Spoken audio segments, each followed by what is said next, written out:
রাজনৈতিক দলগুলোর সঙ্গে জাতীয় ঐকমত্য কমিশনের দ্বিতীয় পর্যায়ের বৈঠকের বিষয়ে জানাতে যোগ দিচ্ছেন সহকর্মী আনোয়ার হোসেন। আনোয়ার, রাজনৈতিক দলের সাথে ঐকমত্য কমিশনের বৈঠকের সবশেষ জানাবেন।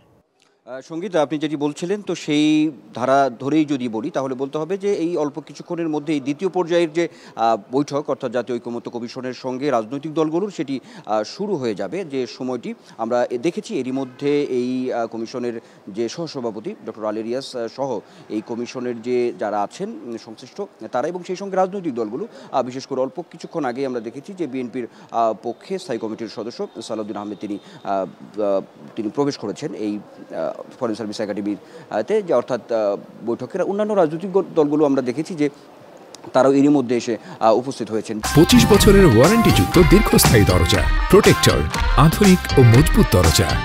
যেটি আপনি বলছিলেন সেই জায়গা থেকে বলতে চাই খুবই গুরুত্বপূর্ণ আজকের এই বৈঠক দ্বিতীয় পর্যায়ের।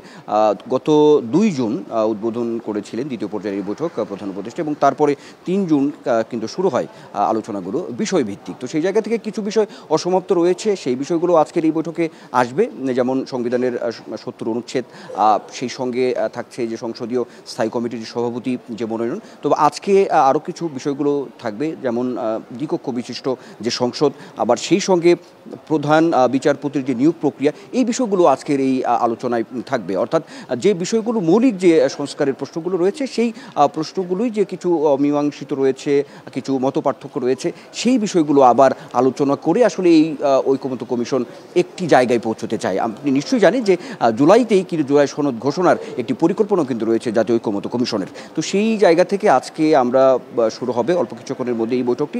তারপরে আরও আপনার বিস্তারিত নিশ্চয়ই তখন জানাতে পারবো যে আজকের যে এই বৈঠক ঐকমত্য কমিশনের সঙ্গে সেটি কোন পর্যায়ে কোন বিষয়গুলো আসলে আরও যুক্ত হয়। সঙ্গীতা। আনোয়ার, ধন্যবাদ আপনাকে।